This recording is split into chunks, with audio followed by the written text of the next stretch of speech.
Bah, bah, bah, bah, bah. Sweet. Just my luck.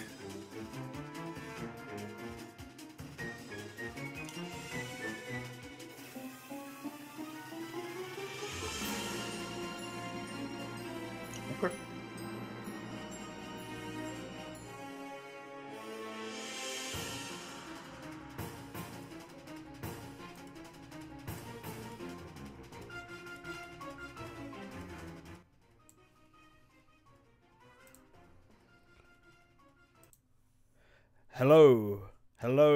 Hello, everybody. Howdy. How you doing? Welcome to the 33rd episode of Good Morning Source Gaming. I'm your host today, Nantendrex, and joining me is Corlin. Hi, it's me. It's you. It's How are you doing this fine Sunday morning? I had a fun little internet break. I don't know what the hell that's about. My Wi-Fi was working, but my Ethernet's not working.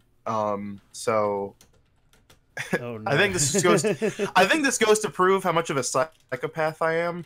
I swapped out Ethernet. I have two Ethernet connections in my bedroom.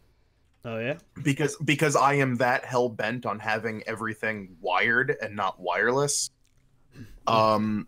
So if I could hardwire my phone through Ethernet, I would. But I usually have one like 50-foot Wi-Fi like Ethernet cable. It's plugged into my router, and then I have a second one that goes from a Ethernet switch in the basement, and that's plugged usually into my Switch. Like the Nintendo variety, but I'm using that in my PC right now. I don't know if I just have a dead cable or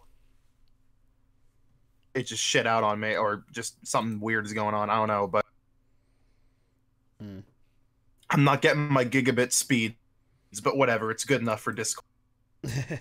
Just about good enough. Well, between that and my brand new internet, but that's also not wired at the moment. I do want to make it wired because I also don't like having wireless internet on my main computer, but the Wi-Fi box is all the way downstairs currently, and so I'm going to need to sort out getting like a 50-meter Ethernet cable and taping it to the side of the wall so it doesn't get in anyone's way as it works its way down to the box. Kids, if you think your Smash Online experience is bad, for the love of God, plug your fucking console into Ethernet. just do the work. Listen to Sakurai and just fucking do it. It's not Nintendo compensating for bad servers. It's just way more stable and way more fast. Yeah, no, it really is. It's so much better. Like, goddamn, please. Please. But we're going to see how this episode goes with me hosting it on my new internet. So far, so good. Everything's been green, which is a good sign. Everything's fine. Couple hiccups, it sounds like, from Discord from lag, but that could be very well this problem on your end, my end, or a combination of both, but it's nothing that's gotten in the way of anything. So I mean, that's we are good. talking across the pond, so Yes, there's a big stretch of ocean between the two of us. yeah. And even then, the Discord server itself is not local to either of us. It's U.S. Central, so it's like even farther away. Oh man, oh boy. Should look to move that somewhere closer, but unfortunately, the middle of us is the ocean. I don't think they have a server set up there. Funnily enough, I guess US East would just be the best one at that point. I probably don't know. yeah. We'll have to look into that. But well, before we get into today's main topic, which is going to be a lot of talking from me. First of all, Antonio Ferrari asked why there was no episode the last 2 weeks, but last week there was an episode because I didn't have internet. I was meant to have internet installed a week before, and technically I did, but they didn't give us any box or anything so we could access it. So I couldn't stream this, and it was such a last minute thing that we didn't have anything sort of set up planned, and so we decided we'd take the week off. Everyone was really busy the last couple of weeks too. Yeah, we did put a message out about it though. Saying Yeah, because Spazzy was on vacation. Mm-hmm. A Shadow Link was editing. Phantom was sick. Mm-hmm. Like it was my birthday last week. So everyone was just busy doing stuff. Yeah. So like we just didn't have time to squeeze something in. Yeah, but I'm pretty sure there was one a week before. Wasn't that the Comic-Con one? That was the... No, that was that a week ago or was that 2 weeks no, ago? not 2 weeks ago. Is That what I mean. that was sure. two. No, that was a week ago. Yeah, that'd be like on the 12th or Yeah. 13th. Yeah. So there was There you one go. 2 weeks back. Yeah. But anyway, just wanted to address that. As we're back now, I've got internet, so it's all good. But Well, we got a new Patreon member. oh, nice! Thank you. Thank you very much. Our Gogeta. Our weeks of saying it constantly, consistently, every single week has worked out for us. Finally. Whoop, whoop. And yeah, there is actually, for those who because we've been asked a lot about Discord links. The reason that we got rid of a bunch of them was because of these raids that were happening across a lot of Smash Brothers related Discord servers. Yeah, these supposed raids and stuff. Yeah, We're just taking extra precaution right now. We should be like one day we really do need to go back and like fix all the Discord links because we have ones that are up yeah, and that's what I was that going are to totally say. fine. The one that's in the description of this video or this stream is a working Discord link that's going to be up for the next 24 hours. Yeah. So if you're hearing this and you've been wanting to join the Discord, quickly jump in there now. We're going to be doing that for a little bit until we can confirm for sure that the raids aren't going to be happening anymore. Because we thought they were about to calm down, and then we got a message that they were actually going to possibly restart up again towards the end of the month, and like we don't want to be dealing with that. But you can always just DM us privately if you want to get in, and then we can decide on our own discretion. It's all right. Yeah. It's just one or two, yeah. So, right, before I start talking about all of the games that I was playing last week, Colin, what have you been up to recently? Oh my god, I like binged a shitload of games this week. It is Nice. It's ridiculous. I think it's like one of the most productive video gaming weeks ever. Because on Thursday night, Friday in general, The Outer Worlds and Call of Duty Modern Warfare came out.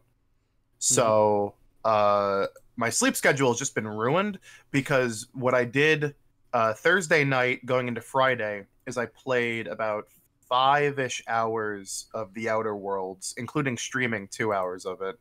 And then I just played through the entirety of the campaign of Modern Warfare in one sitting. Wow. I just fucking went for it. It's funny because it's playing through the Modern Warfare campaign was a lot like playing through the Titanfall campaign, where I'm about like 3-4 hours in, and I'm like, I think I can call it a night here, and then I go, wait, I'm at the end. And just like I'll just beat it. Like I'll just go for it. And then I've been very behind on working on a review of the Switch port of Call of Cthulhu. Mm-hmm. So I immediately started working on that. The reason why I'm so behind is because if any of you follow me on Twitter, I was talking about how this game is basically exactly the same as the Sinking City, and they both came out in a very small gap of time between each other. Like on other platforms, I think Call of Cthulhu came out in February. No, not February. It came out in like October last year, and then it came out. Sinking City came out in February this year, and then for Switch, Sinking City came out in September, and Call of Cthulhu came out earlier this month. And so like they're so close, like you can't knock either of them for copying the other because that's just like impossible. But they're also both like HP Lovecraft inspired psychological horror RPG games where you play as a detective going to an island off the coast of Boston. Like it's so much it's a bit close between yeah, them, yeah. they share so much. I think the major difference being that Call of Cthulhu is like officially branded because they can say Cthulhu, but Sinking City isn't officially branded. It's like its own thing, but it's so close. It's Sinking Cities is the deadly premonition to Call of Cthulhu's Twin Peaks.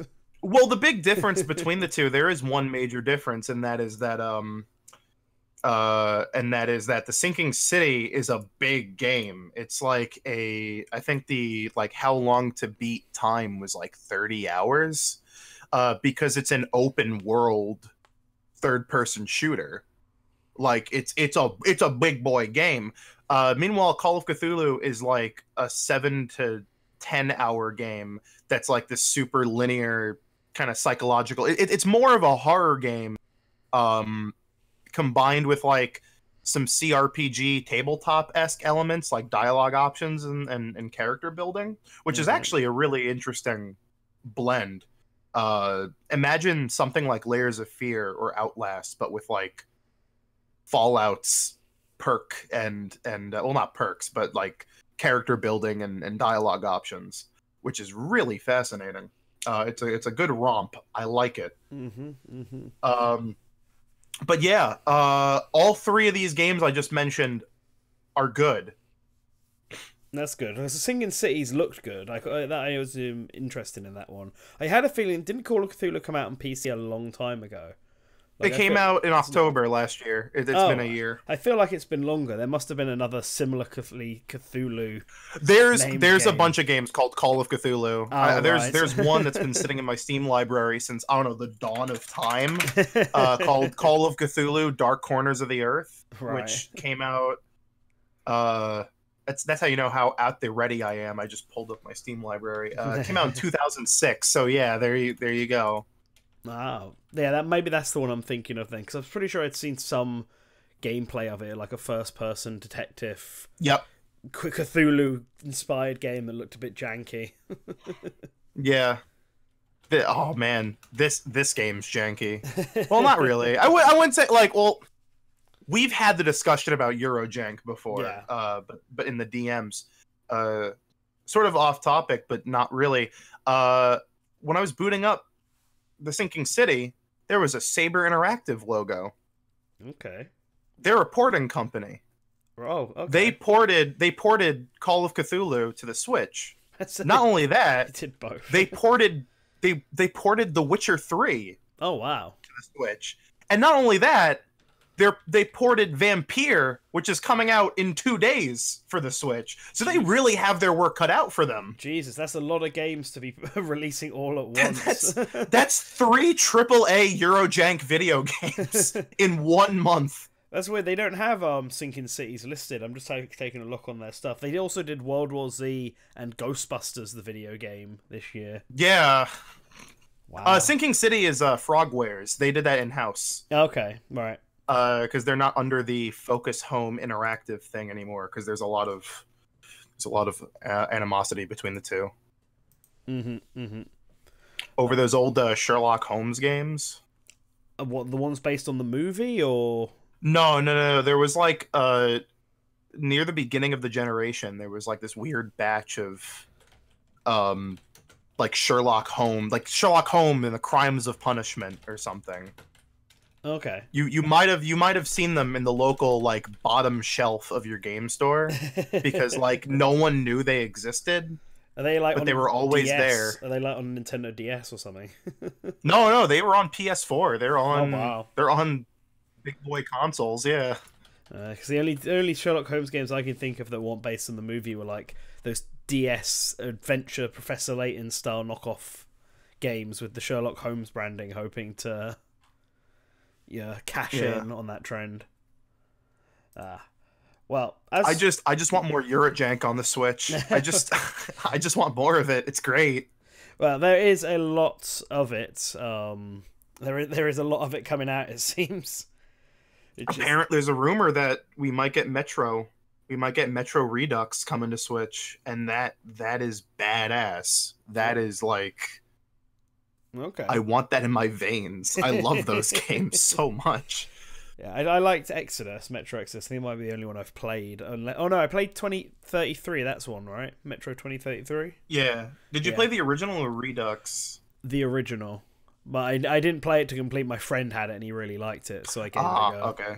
Yeah. Wait, better question. What like platform were you playing on? I don't remember, but I'm gonna hazard a guess of it being Xbox 360. Probably. It's either then it was the original then. Yeah. Yeah, no, it was a while ago, and it would have most likely have been that. It was definitely like pre-Switch PS4 era. So yeah. All right, that works. Mm-hmm. Someone asked, "Is Luigi's Mansion out yet?" No, it comes out on Thursday, Halloween, but apparently it has broken street date in some places. So there are spoilers out there. But we're going to talk about Luigi's Mansion in a bit, possibly towards the end, because I've got a list of all the games that I want to talk about. But before I go into it, what I've been doing this week is finally, gaming-wise anyway, is I finally beat Astral Chain. And there you go. Picked up Dragon Quest, jumped right into Dragon Quest 11. Although I'm really not far in it. I've just made it to Halidor, which is only like an hour or so into the game. I really need to I need to like sit down and play the demo for Dragon Quest 11. I downloaded the demo to play it and then never got around to doing it. So I need to get rid of it. That's how they get you. The final game. That's how they get you. I'll let you know if Dragon Quest 11 is a masterpiece after I've beaten it, and it's going to take me a while to beat it. It's like a 100-hour game. It's a big game. Yeah, I started it like at the beginning of this week, and I've only really had an hour to play it. It's been a somewhat busy non-gaming week for me this week. But that's neither here nor there. Astral Chain, we have a video about Astral Chain coming out very, very, very soon. And that's being done by Shadow Link with his thoughts on the game. My minor thoughts, like personally, is that I enjoyed it, but I don't have time to go for the 100% ranking. I can see where some of the flaws are. I can see what some of the stuff I liked. I think it would make a really good 90s anime, aesthetic-wise. Yeah. Well, that's what everyone says. It's Power Rangers. Like it's basically a Power Rangers game. but it like I think I'm pretty in the middle of it. Like not playing the game wise, just how I feel about it. I think it's fine, but it's definitely like it doesn't play like any other character action game because of the main, chain mechanic of controlling two characters.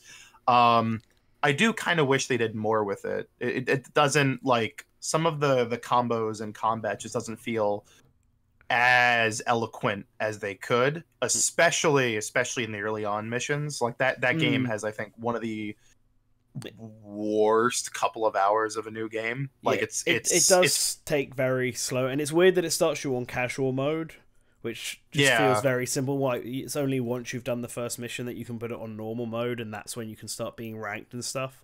Which meant I had to go back to the first mission and complete those again, just so I could actually get a ranking on that level, which is just weird.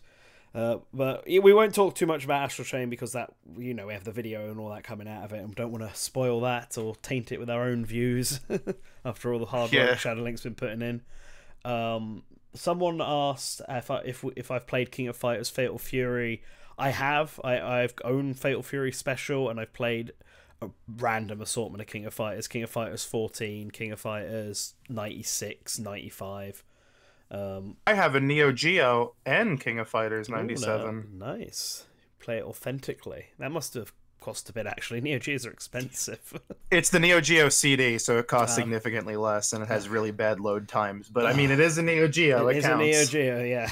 That's one more Neo Geo that you've got that I don't. So yeah.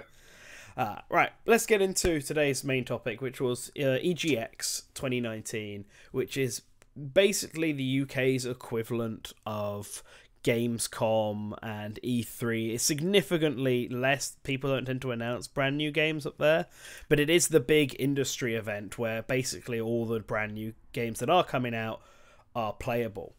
And I got to go around finally for the first time to this because they'd previously been doing them in Birmingham, which is nowhere where I live. And then the one time, now I've moved slightly closer there, they've moved it down to London, which was like, what, are you kidding me? Thankfully, thankfully I can go down to London pretty easily, so that's what I decided to do.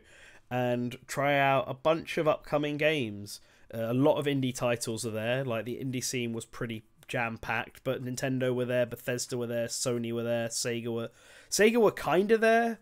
I didn't actually play any Sega games.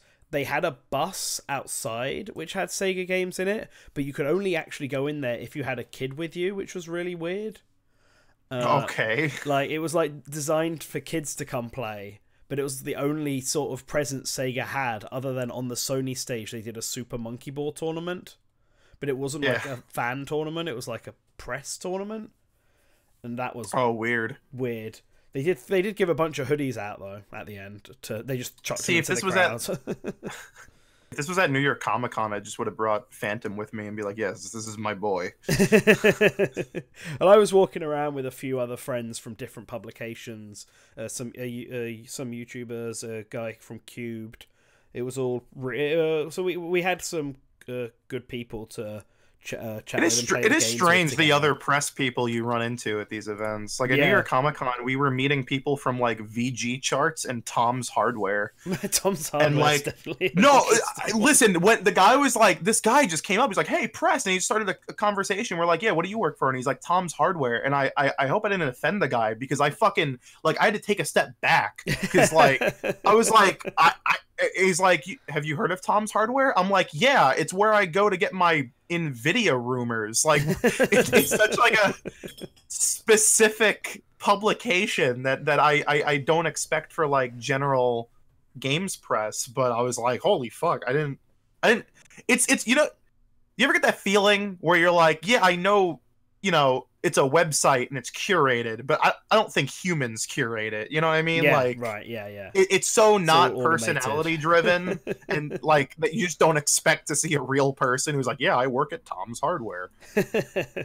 Well, there was a bunch of like PC booths and stuff there for people who are into the sort of building their own PC stuff. So I imagine the UK equivalent of Tom's Hardware probably did have someone there as well. They also had like a stall for like cat protection and a rainforest stall, and then like a bunch of shops, and some of them were really out of place, I felt. But it was cool. You're at Comic-Con at a fucking Geico booth. It had more car booths than it had like video game booths. So. Fair enough, but New York Comic Con, I suppose, is like covers a lot of different stuff, whereas this is like Eurogamer Expo. It's very specifically gamers. Yeah, exactly. But yeah, no, I got to play a bunch of games out there, and I just wanted to give my thoughts on all of them, bounce them back, and I've put them in a list, and I figured we'd just start with what I felt was like the game of the show, which I know is a game that you're looking forward to a lot, Colin. And that's why I'm here. That's why I'm here. Doom Eternal. Doom Eternal. I got to play it on a high-end PC with an Xbox controller. We got I got a good like 30 minutes. Like I made it to the end of the demo, and man, is this game fun. It's the demo they had was the one where you're on Phobos, right?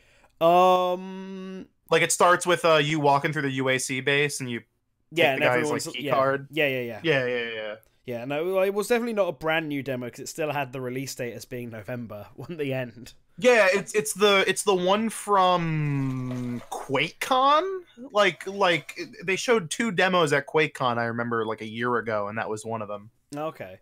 Yeah, so it was a demo where you start on the base and then you kind of work your way to Mars. Like you fire yourself out of a cannon to get to Mars, and then you get the BFG 10K. Yeah, yeah, which was a hilarious scene. Like he knocks open the thing, gets the cannonball, just looks at it and just chucks it to the side, and then gets in himself. Which was fucking great. But I didn't think they could make Doom more fast-paced and more energetic, but they somehow managed to find a way with this game. Like, it is really very high-octane action, and there's so much more enemy types than I remember from Doom 2016.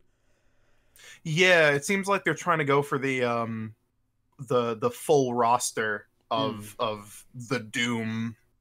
Yeah, like the just Doom series, like pull from everywhere, every game. Yeah, there was like, because there was like a few notable character like monsters missing from Doom 2016, because Doom 2016 was trying to be more like Doom 1 than it was Doom 2. I mean, you still had like a lot of the Doom 2 monsters, like the Mancubus and the Archvile and the Revenant and the Hell Knights, but yeah, this one they have the fucking Pain Elemental back. Like they're just bringing out everyone. The smorgasbord. Yeah, but it played it played really well, and I really like the grappling hook that they've added into this game. Like, I feel like there's a lot more focus on maneuverability.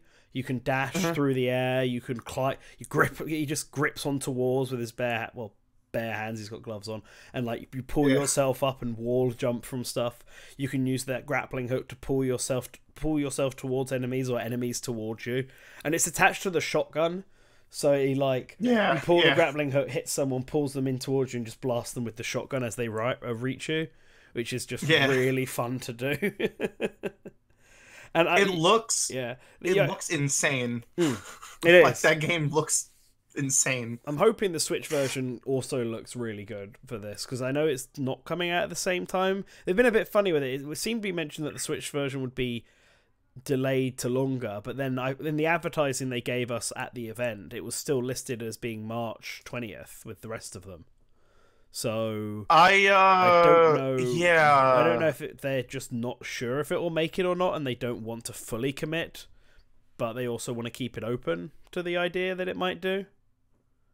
I remember during E3, like Bethesda was like, "Yep, 11/22/2018." Like that's when it comes out. But then the next day during the Nintendo Direct, they just had a coming soon date for Doom Eternal, which makes me wonder if they just they just kind of threw their hands up and just didn't tell Nintendo a release date, or if that Switch port has just had problems.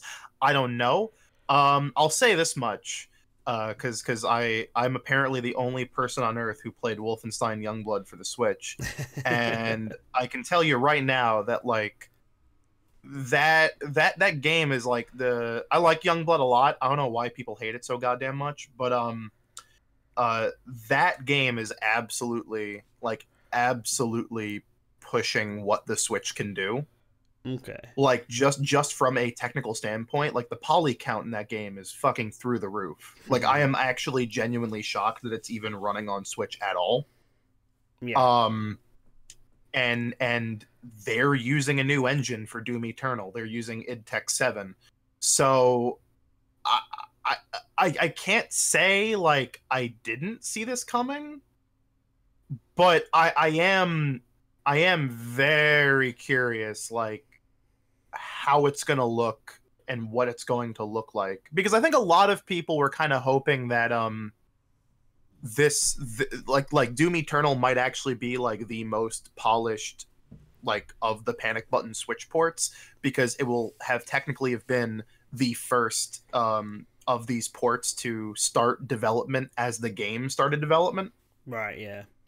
So like realistically, like this should be the one that's the most geared towards Switch, because Panic Button's been working on it alongside id Software with the game, but with this delay, it's like I don't know. I don't know. Hopefully it's been delayed so that it can be up to par with all the other versions and the same quality as much as it can be. I mean, hopefully it's not like it might not be like super far off. I feel like it's not going to be like half a year later, like a year later. Yeah. Like I know Outer Worlds just came out and they also announced a Switch port of that. And like I remember there was people going like, "Oh, do you think it'll come out like by the end of the year?" And it's like, "No, but I wouldn't be surprised if it came out before the end of like February." Yeah. Well, with Doom Eternal, I am really curious as to why they delayed it. To be honest, because it was done so last minute, at least announced so last minute. Yeah, I can only think I feel like the game must have gone gold by that point. So unless the Switch version they were just hoping it would be done in time and all the other versions were done, or if they discovered some sort of because it's not just the Switch version, they all got delayed. So I don't know if they discovered some kind of big game breaking. It's just that the Switch version got delayed even further. Yeah, or maybe maybe they decided that actually we don't want to compete with Death Stranding and Pokemon, which were also coming out at like that time. I think it's I think Bethesda's one of those companies that people always picture having it out for their fans, but as an id Software fanboy, I'm actually always like pretty impressed by how not shittily they've handled the id Software stuff. Like there's a couple things. There's Wolfenstein 2 and there's the fucking Commander Keen game. But like there's always been like insider little hints that apparently Bethesda just does not want to break any goodwill over the Doom franchise because they know that shit has like the possibility of being bigger than like Fallout and Skyrim. Yeah, like it actually might be the biggest IP they own. Yeah. That and Quake and Wolfenstein. So it's one of those things where I'm pretty sure like they were just like, all right, like we have faith. Yeah, we're gonna have faith in the id Software guys and keep the meddling at an arm's length. Yeah, pretty much. Hopefully. But yeah, I guess before I move on to the next game with Doom, I'm very impressed with it. I like a lot of the new mechanics. There's a ton of enemy variety. It's just really satisfying to get the glory kills and go crazy with all the guns. Because you have so many guns that like you just rinse through all the ammo of and then pick more of, and I'm just like quick swapping to every single one to keep going with ammo and then running out using the chainsaw and using the grapple. And it's just a lot of fun. And I feel like the grapple shotgun could be actually a very good move in Smash if the Doom guy ever gets in. Like I was. Oh God, let's not talk about that. I was just thinking about it when I was playing the game because I still think he's going to be one of the fighter characters, and like grapple hook side B, pull in B, or like you hold the B button down and he has the grapple and then brings it in and goes into the shotgun like as one move would be different. Yeah. And we know that they can pull from future games because they did so with Joker and his grapple, but yeah. I've always wanted Doom guy from the Doom series. It's always I do too, but my thoughts on whether or not he'll get in is it's a little different, you know what I'm saying? That's fair enough. Well, I got my hopes. But those are my thoughts on Doom. Doom was the best game I played, so it's all downhill from here. They're all. There's one guy already in chat. He's already. See, but let's go on to the next game, which I got to try at the Nintendo booth, and that is Trials of Mana, the remake. How is that? Yeah, it's already. I think it's already better than the remake of Secrets of Mana. I mean, most things are better than the Secrets of Mana remake. It was fucking Fair awful. Enough. But I made some notes. I made some notes on all these games I played. And a part of my negatives so far with this game depend entirely on how much of this is an early build and like how Yeah. close it is to being finished, because there's a lot of repeated models and dialogue to the point that it's like obvious. Like you see the same guy, like you can see it on the picture, the guy with the blue hair and then the guy with the blonde hair, the beast guy. There's like at least 6 of them in like the one town that you start in. And I noticed the issue very first because you have a cutscene at the start because pirates or bandits have taken over the town. No, pirates, that's it. Pirates have taken over the port and you can't get in. And the old captain guy who's speaking to you says something about something along the lines of, "Damn pirates taking the port, I can't get my ship out." And then I spoke, as soon as the cutscene ended, I went and spoke to the first NPC I saw, and he said that exact same line verbatim. And it was like a completely different guy, and I was like, I had to like double check myself and listen to him again to make sure. And there was just so much of that, like just a lot of repeated models, a lot of repeated dialogue. The music only really changed once. Like the town music was the same in every single shop. In a slightly altered version at night, and then outside it was the same thing in battle. And so there's like 3 songs with 2 variations. There wasn't a massive lot of like polish, it seemed, but it could also be an early version because because outside of like the slight polish and stuff like that, the actual visuals, the art style itself looks really nice on the Switch. Like I think it looks like a really pretty game. That game doesn't even have like a general like it's coming out this time yet. I think it's still like 2020, right? Yeah, like it might be, which is why I'm giving it the benefit of the doubt on that. Because if they were like it's going to be January 2020, I'd have a lot more issues with it. Oh yeah, but yeah, the visuals will look really good, and the combat's actually really fun. I'm not like massively into the Mana series. I don't have a lot of experience with it. But I thought playing the combat was pretty good. I didn't do very well in the boss fight. I did win, but I got my main character to die. And that's because the demo didn't really explain a lot of the battle controls. I just had to sort of figure it out as I went along.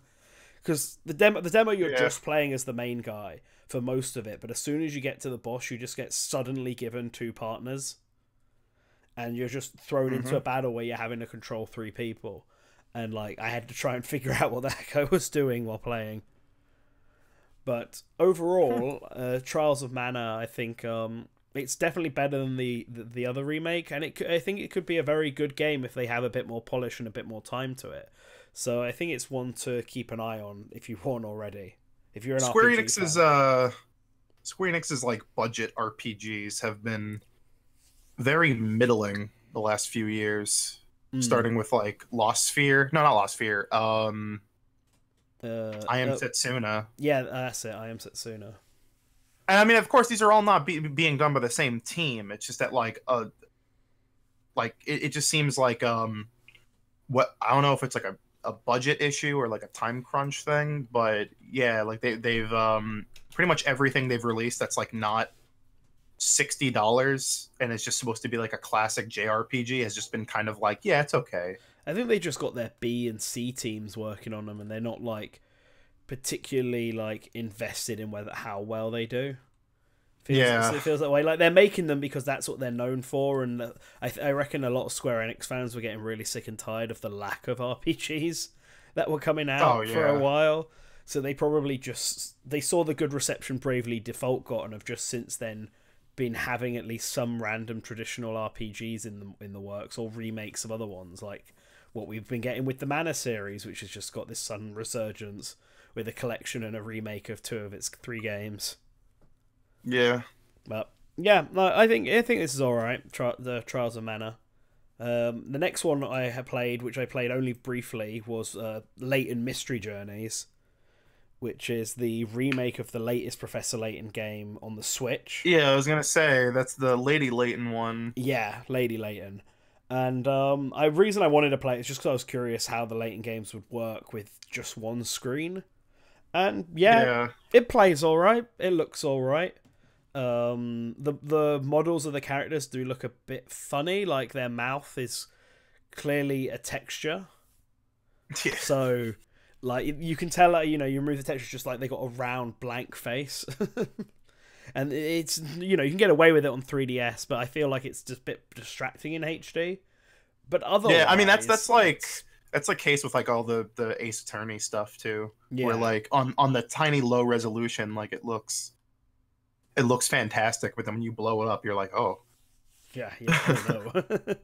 oh, But yeah, other than that, I mean, it's just Professor Layton, isn't it? It's just puzzles, tapping around on screen, talking to weirdly designed but creatively fun Londoners, and enjoying yeah. the music a lot, because the Professor Layton series is really good music. But yeah, I just wanted to give this one a try. I don't have a lot more to say about it other than that. So let's move on. Those are actually the only two. Oh no, I played Luigi's Mansion later, but those three were the only Nintendo games I actually played at the event. Most of the games they had there were the same ones that I'd either already played, like Mario and Sonic and Ring Fit, or games that were just already out, like Smash Brothers and Splatoon. They always have Splatoon 2 and Smash Brothers at these events. Oh, they also had really. Pokemon, but I've played that before, and it was exactly the same demo I could see. So I didn't bother playing. Oh, it was the same Sword and Shield. All right. Yeah, the Water Gym one. It's identical. So, moving on, I moved over to the Bandai Namco booth, where pretty much the only game they had was Dragon Ball Z Kakarot. But they were really going all out on it. There was a ton of them, and you could like get your picture taken with Super Saiyan Blue Goku. Yeah, New York Comic Con also had a giant Dragon Ball Z Kakarot. Yeah, just like area. Like that's the only way you could describe it. Yeah, it was the same a fucking building within a building. It was this massive sprawling thing with loads and loads of lines of games, and then posters for Dragon Ball Super, and then the Bandai Namco shop. Yeah. Oh yeah, they also had one of those there too. Yeah. But did you get a chance? Did you play Kakarot when you were at New York Comic Con? We did not, because between like trying to do trying to meet our appointments to play stuff, and then like trying to get online for stuff just took fucking forever. Oh, like I don't know if you listened to the last Good Morning Source Gaming, but we were online for Project Resistance for like 2.5 hours. Oof. It was a long line. Yeah, so, we almost did that for Death Stranding, and then decided it wasn't worth it. I've been told by people who had already sat there and played Death Stranding that the demo wasn't that good. Like, it was very, very basic stuff. So I was like, yeah, I'm not waiting 2 hours for that. Also, we did play Marvel Ultimate Alliance 3. We have a review. Let me pull it up. Yes, put that in the chat. Spazzy was the one who reviewed it. I've only played the demo of it at an event a long time ago, and I wasn't a fan. But I think Spazzy enjoyed it, so yeah. But going on to... It's better than that new Marvel game, I'll tell you that much. I could have played that as well. I went to the booth, but again, apparently the demo for that was like 30 minutes long. And Sony brought crazy long. It was actually, it's very weird. Like quote unquote Square Enix was at New York Comic Con, but they only brought Marvel Avengers, and that's it. The Final Fantasy VII remake was also at EGX, but that was the similar situation to Death Stranding. The queue was just too long. They didn't have it at New York Comic Con, though. I think we were like really surprised by that. That is didn't weird. have, like, you would think they would have Final Fantasy VII remake. No, instead they didn't have Death Stranding either. They just had Norman Reedus.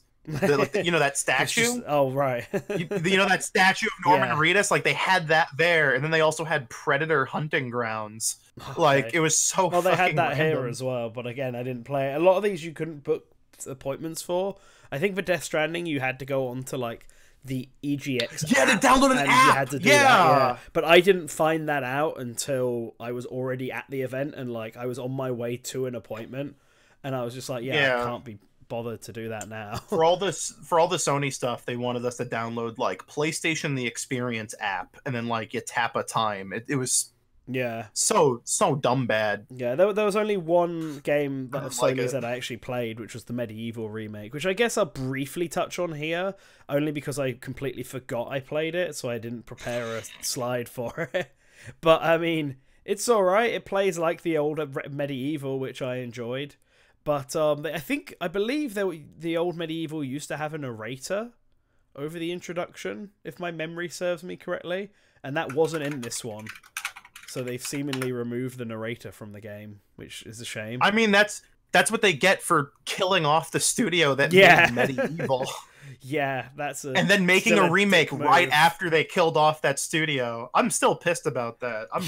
I'm nothing makes me more, well, a lot of things make me more irrationally angry, but like the closure of Sony Cambridge is like one of the most like things. Like it just annoys the shit out of me because it was such a good studio. They made really good games, and then they were like, nah, just make Vita and VR stuff that no one's gonna buy. And then they were just like, well, yeah, I kind of wish they'd remade Medieval 2 and not the first one, because they already remade that for PSP. Mm-hmm. So I don't see the need to remake it again. I mean, it plays just like the original. It feels more like there's an aesthetic difference. Like the animations are really good and stuff like that. But that's it. Other than that, it's this same game again. But yeah, I suppose it's a budget title. Anyway, Kakarot. So they keep saying this is an RPG, but to me it just feels like every other Dragon Ball arena fighting game. Like, it looks very pretty. The demo has you playing as Teen Gohan versus Cell, and it's a pretty longish fight. Cell's clearly a CPU boss with set patterns. Sometimes the camera will change positions because he's performing some large-scale move that you have to dodge. And at one point he splits into like 4 different versions of himself, and you have to fight 4 cells at once. But you had, I don't know, just because demo, I don't know how easy it'll be in the final game. You have like a bunch of Senzu beams, and so I just used them to keep getting my health back up, and it just became a matter of attrition, like how long I could outlast Cell, which I did. But yeah, it recreates the fights pretty well. So, like, the cutscenes are pretty accurate to the TV show, which is really good, because a lot of the time, well, they always do remake iconic scenes, but you can always tell they're, like, doing it with what limited assets they have.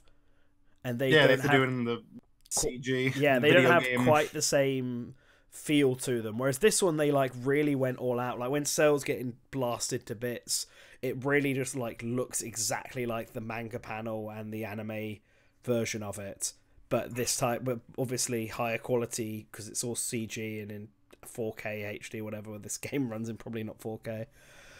But yeah, other than its visuals, it just feels like another Dragon Ball arena fighting game. I guess all the RPG elements seem to do is give you more health and strength and defense, I suppose, and you can carry items around with you to use. There's nothing that makes it other than an RPG other than that. I know there are non-battle sections, but the demo didn't have any of them, so I can't really comment on if they're good or not. Past Dragon Ball games have tried this. Infinite World comes to mind, and they're usually very dull. So we'll have to see how that feels. But if anyone was interested in Kakarot, if you liked Raging Blast, or was it Xenoverse is the current 3D version, yeah, it's that again, basically just that. Right, there you go.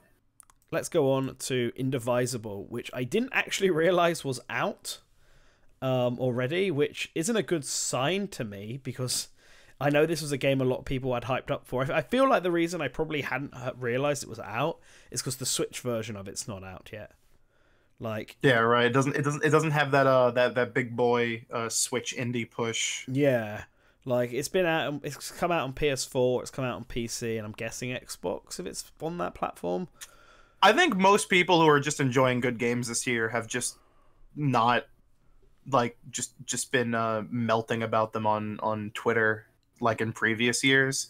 I think there was some guy that was going on about like, oh, this year's like way less hype than previous years, and I'm like, yeah, but there's way better fucking games. Like this is like one of the best years for games in a long ass time. I think like people are just playing them. Yeah, games get announced so early that people get hyped for them years in advance. Yeah, like I didn't need to fucking, I didn't need to go on Twitter and make these big threads about how much I love Outer Worlds and Modern Warfare because I was too busy fucking playing them. So with Indivisible, I've my positives for it is that it looks really good. I mean, aesthetically, it looks really good. It's got full voice acting. There's a ton of characters, so there's like lots of different play styles you can have. You can have up to 4 characters at once. Each one is mapped to a different face button. So X, if it was a PS4 controller, cross circle triangle square. And yeah, you can get 3 attacks with each, and you can build up a meter, or if you press the trigger button, that unleashes it. And you could block, and it felt a bit janky to try and block. I think it was something like L1 and back. But yeah, all right. you could. That's it, and it looks really good. But I think what surprised me the most about Indivisible is it's an RPG, right? The RPG sections are crazy repetitive, in my opinion. Like it got. I only played the demo for like 15 minutes, but I was already bored of doing the combat and was just avoiding enemies or sniping them, because what you can do is you can attack them from the overworld effectively, and you can do sneak attacks that cause them to start with damage. But you can also just shoot them with a bow and arrow. I don't think you can kill them that way, but I just kind of stood there and built up like a 100 chain combo, because they kind of got fighting game mechanics in it. Like you can just spam the buttons, but you want to try and keep the combo going as much as possible. So it's all about knowing what your character's moves like are and how long they take and how much lag they've got, and sort of timing it to work out so you can keep the combo going. But you don't have to do that, of course. And I was trying my best to do that, and it's obviously harder in a demo environment, but it just was boring me. However, the platforming sections, because the overworld is on a 2D plane, are really, really good. Like, this game has bizarrely great platforming. You can do a lot of stuff. You can use your spear as like a pogo stick, and the axe to like hack into walls and perform wall jumps, or use it to get a bit of extra reach and pull yourself up to ledges. There's the like electricity that you obviously you can't jump on normally, so you need to like Scrooge McDuck pogo stick yourself across. And there's some impressive like level layout. It's weird. It's like a platforming game with forced RPG elements, but I'm pretty sure it was designed to be an RPG first. Yeah. So like I enjoyed the overworld stuff, but not so much the turn-based combat stuff. Well, it's not even turn-based, it's like action-based, the what Square has always been embracing with Final Fantasy recently. But yeah, it's already out, so if you're like impatient to play it, you can do now. The Switch version I don't think has a release date though, so yeah, I think it's just like 2019 generic kind of like soon trademark, Yeah. It's got better combat than Color Splash. Someone has pointed out that they must be similar, because Color Splash had good overworld, boring combat. Color Splash's combat is like crap because it's just an ever-feeding circle. Like, you go there and you do combat in order to get items to fight, but you spend items to fight to do the combat. Whereas at least this one you get EXP, I believe. But it's just dull. It's just boring after a while. Boss fights might be a bit more interesting. I think we did one, but it was like definitely a story one that kind of stops partway through. So I don't know. But yeah, that was my thoughts on Indivisible. Let's go to the next indie title, and one that I've been following for a while, called Fogs. Ooh. So Fogs, I feel, might be like the Barbar Is You of next year.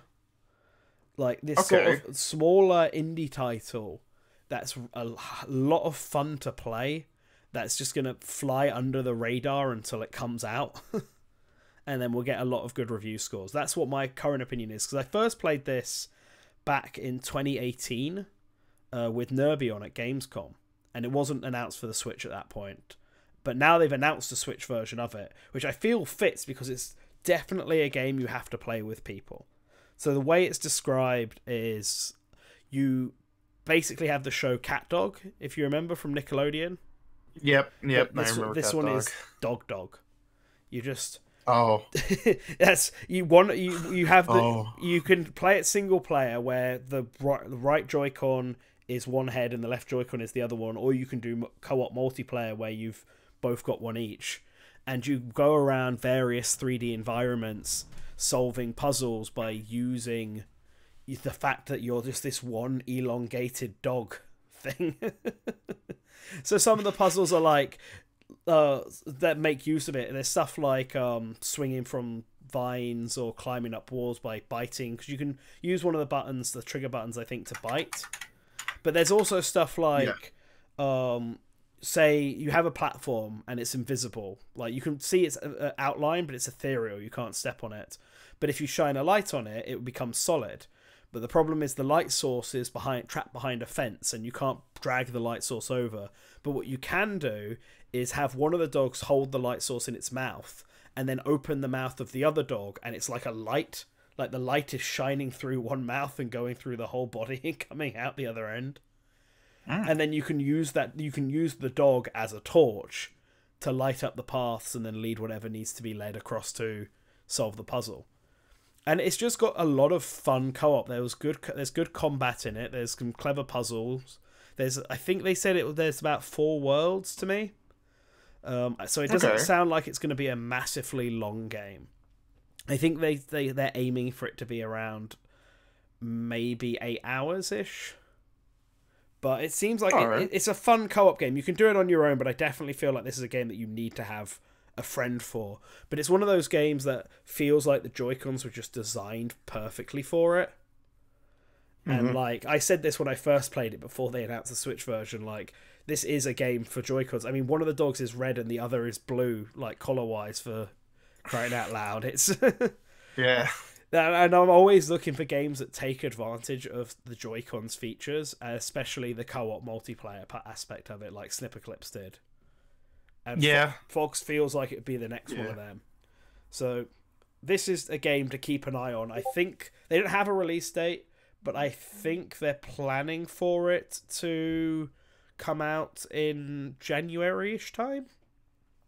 But it doesn't have an official release date. If that is the case, they're going to announce that soon. Maybe they'll show up in a Nintendo Direct or something, because I think this will do best on Switch personally. But yeah, Fogs is a game to keep your eye out. It's one I've been enjoying, but it's not the only game that Coatsink, who are the publishers of this and co-developers, I think, because they also hand out developers for those who need it. They're also working on a game called Cake Bash, which is much earlier in development. It's actually made by ex-Ubisoft people.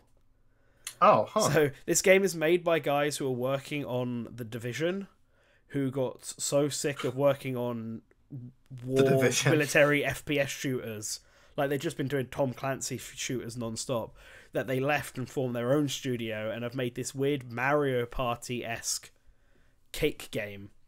And it's actually pretty fun. I think this is the sort of game that would work really well if you go to like gaming socials and meetups and play a lot of multiplayer games with friends.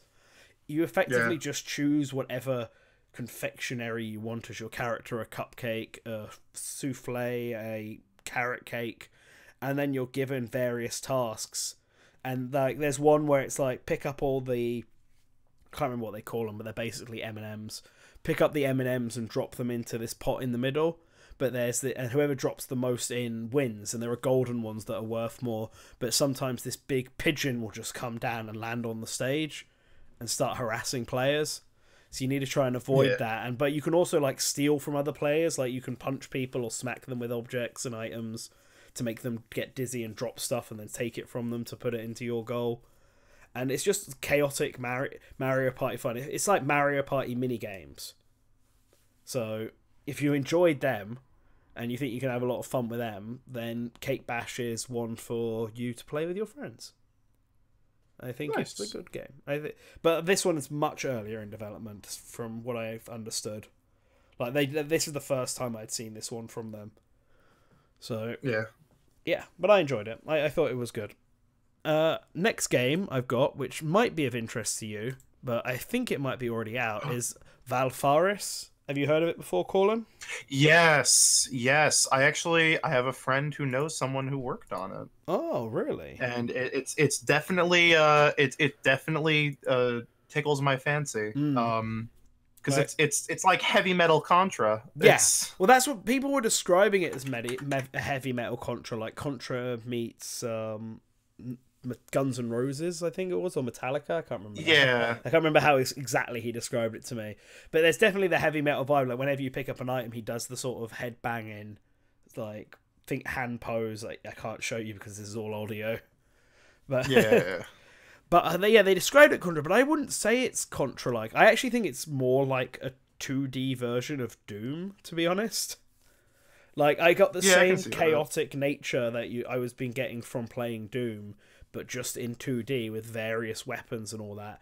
Like Contra, I feel is more run and gun esque, at least the old ones. Yeah. Whereas this doesn't feel run and gun. This feels more like the Mummy game that was released, the 2D one. Oh, yeah, Forward. demastered. Yeah. Yeah, It feels more That's like pretty that, good. but less Metroidvania in its level design and more straightforward. But it has some pretty intense Yeah, boss it fights. That's for sure. yeah, it's out now. I just haven't picked it up yet because Yeah. I found there's that a out lot. afterwards. It came out at the Yeah. beginning of the month. Yeah, it's like the last couple of months have been like swamped with stuff, and it's not over yet. So, like, I still want to pick up Lion King Aladdin. You know? Oh yeah, that came out, or it's about to come out. It's about to come out. Yeah, and I'm like, yeah, like, I forgot about that completely.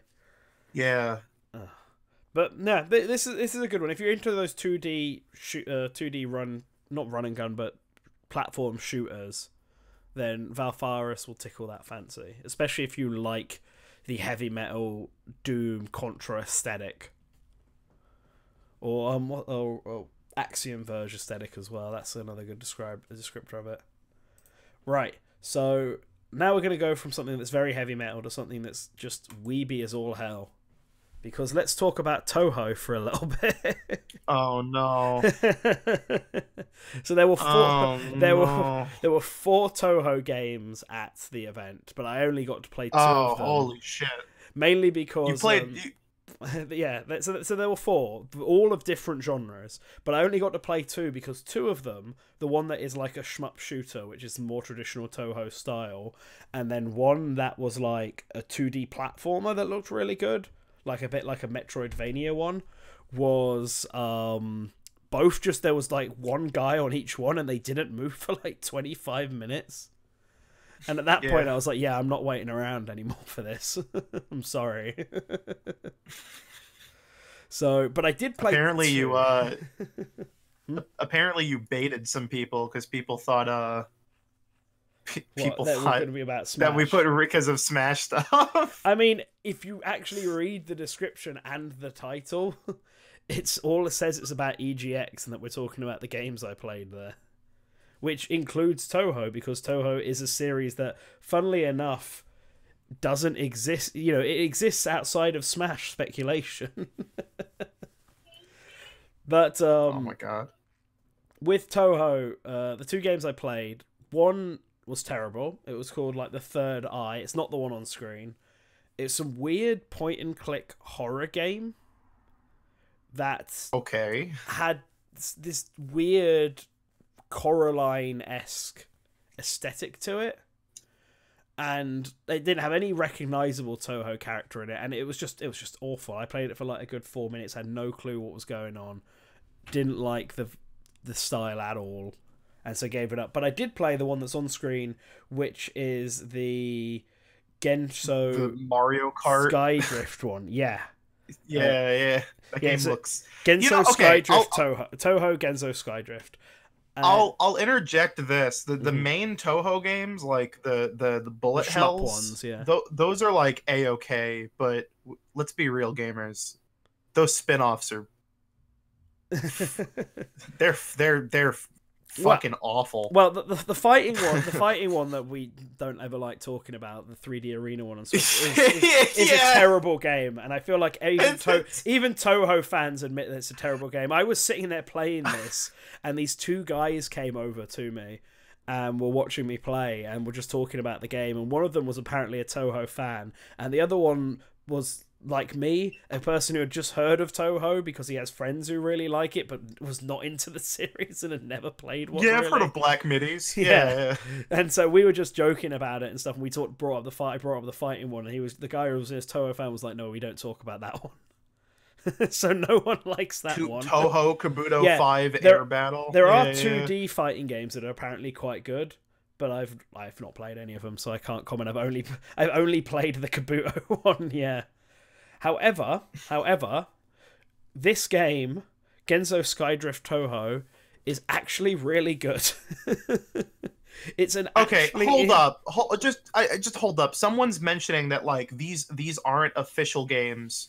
If they're I'll be the first to admit I don't understand the fucking lore behind the publication of these games, but like how is it not official when it's like on a fucking box you can buy at the store? Yeah. How does that work? It is official. The way Toho works, for anyone who doesn't know, is that Toho was made by one dude who really just wanted to make a game for his music, called Zun, which he made the shmup game all the way back in like the 1990s for PC. But he's a one-man team. He owns all the rights to the Toho series, and he goes out to indie developers effectively, and is like, if you want to use the Toho branding, go for it. Let me know, but you can do it, and I can even help out and put some music in, because that was it. He wanted to make games, but with this franchise, but he didn't have any real programming knowledge or anything like that. He only knew how to do. He was a musician, and so that's why Toho has like a ton of games, because he would just open the IP up for anyone, and people meet up and do game jams around just Toho, and that's where a lot of them come out for. The reason people don't think they're considered real games is because most of them have been on PC for ages, and fan games can be thrown up on PC as much as they want. But no, the ones that are on consoles, and even a lot of the ones that are on PCs, are official games. They are official Toho games. Zun is involved in, he has given the go-ahead for them to make it. It's just they're all made by different developers, basically. It is about doujin culture. That's what it is. So, yeah, the IP it's not actually public domain, but it may as well be public domain. That's the way that it's treated by most people. So this game in particular is actually made by people who used to work at Nintendo and actually worked on Double Dash. And you can tell that by playing this game, because the game is effectively Double Dash. It's a racing game where you choose two racers and you work together to race. One of you drives and the other one has items. But what changes this up is that the other one is also the car. One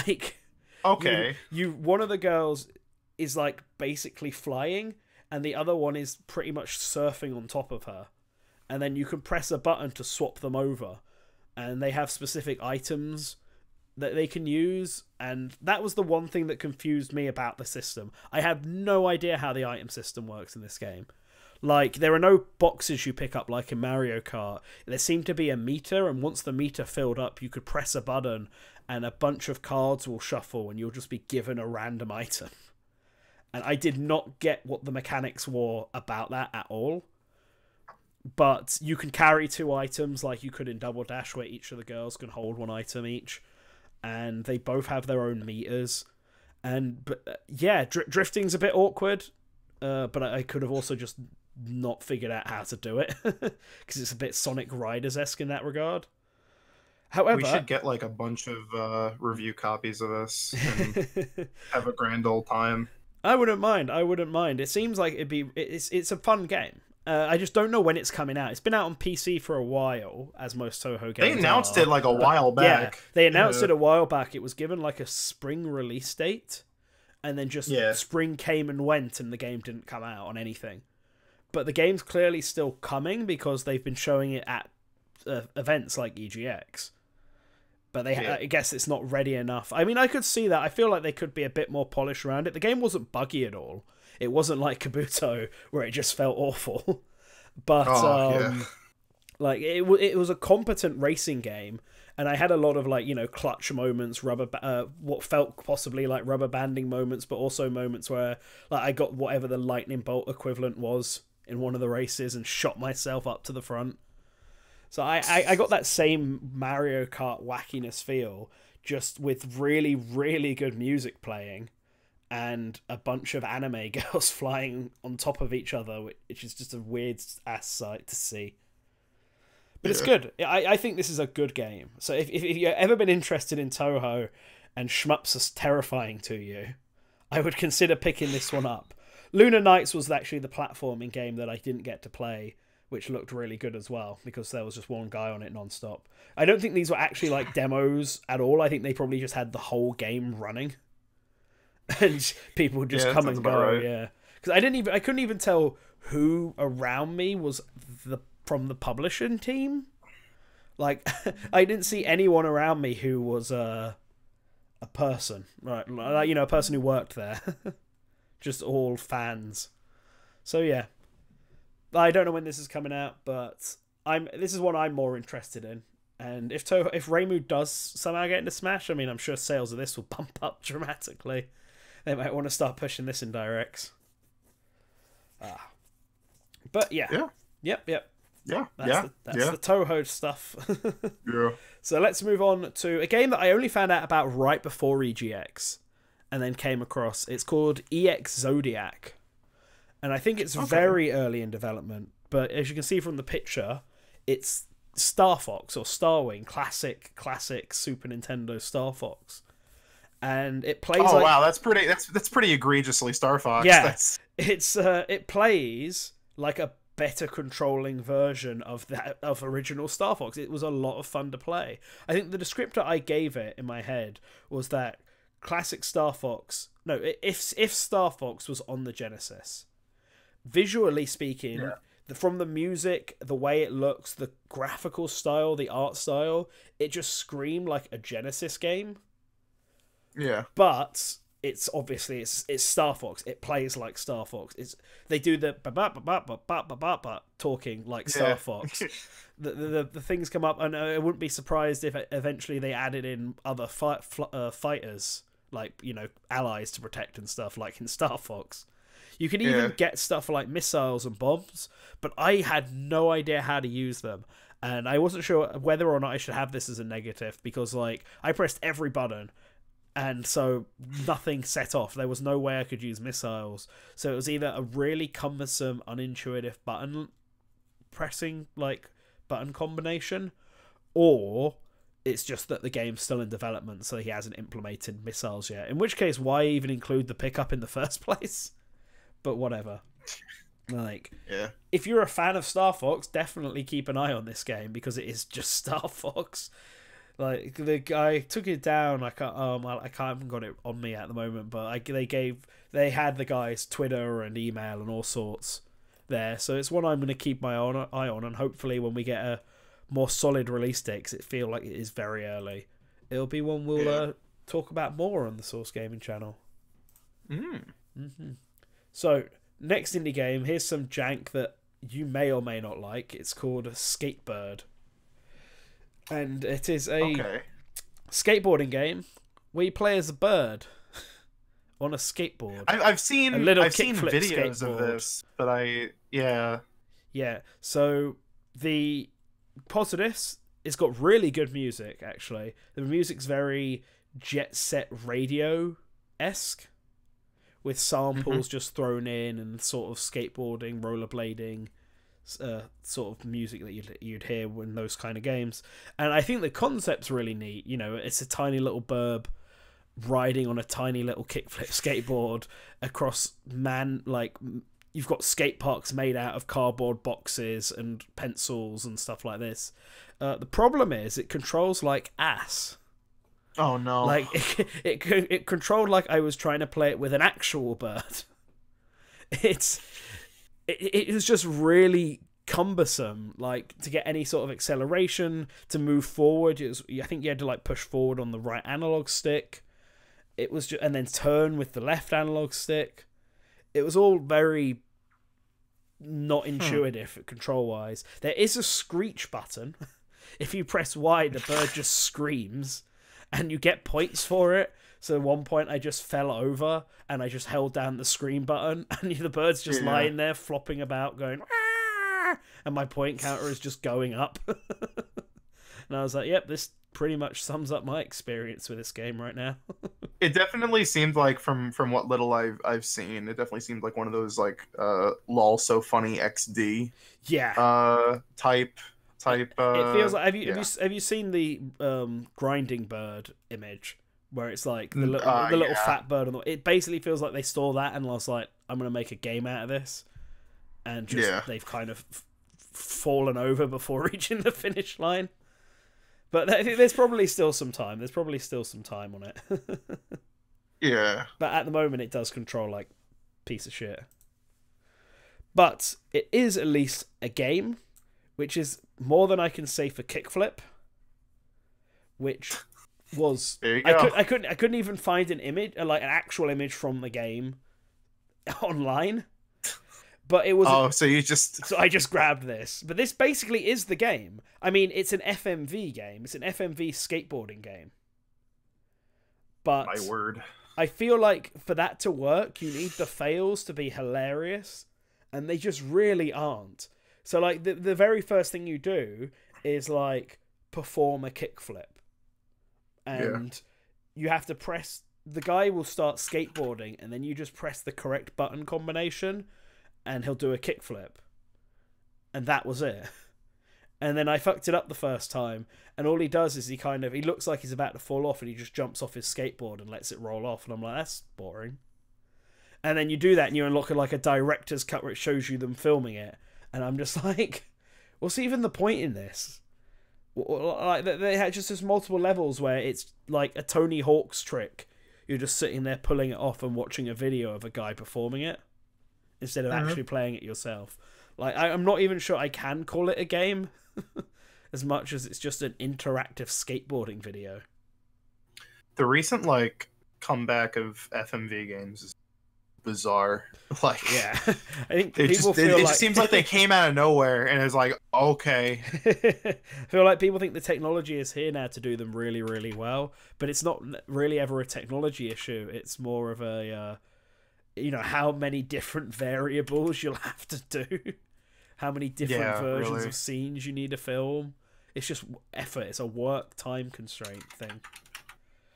But yeah, that one was weird. So the next one, Colin, are you a fan of Avicii, the musician? Is this his rhythm game? This, in fact, is his rhythm game. Yeah, his Avicii Invector. his really, it looks cool. I'll tell you what, it's unironically an amazing game. I don't like that's the thing. Like, I'm not, God rest his soul, because I've never like actively listened to his music or anything. But his it looks like DJ Hero. Like, it looks like someone... It's similar to DJ Hero. Yeah. It reminds me a lot of those rhythm arcade machines you find in Japan. Yeah, like or Round One, yeah. Yeah, like it feels like a DJ Hero only in some sort of visual styles, because it's... The way it plays is so, like, not all over the place in a good way, right? So you're flying a spaceship, and there are various different things. You go through like this triangle tunnel, and you have to press the corresponding buttons. So like circle, cross, triangle, square for each whatever one, like you would do in DJ Hero. But there's also these arrows, which is you to move right or left, and that like flips the whole screen around. Like, you're not just moving left to right on a grid, you're jumping from the bottom to the left wall to the right wall, and the whole world is flipping around you as you do it. And eventually, as you start getting better and you keep your combo up, it stops telling you what the button inputs are. You just have to remember from the colours. And every time you go through bright tunnels, you have to press a button, and eventually you get to a point where it shoots you out of the tunnel, and it becomes like a Star Fox-esque game, where you're now just flying around space, flying through rings. and Yeah. speeding up to keep up stuff. And there are parts where you land and you got to jump over different tracks and you move actually left and right this time on the tracks. That's a bit more like DJ Hero. And then you go back Yeah. into tunnels and spinning around, and you're doing it all to Avicii music.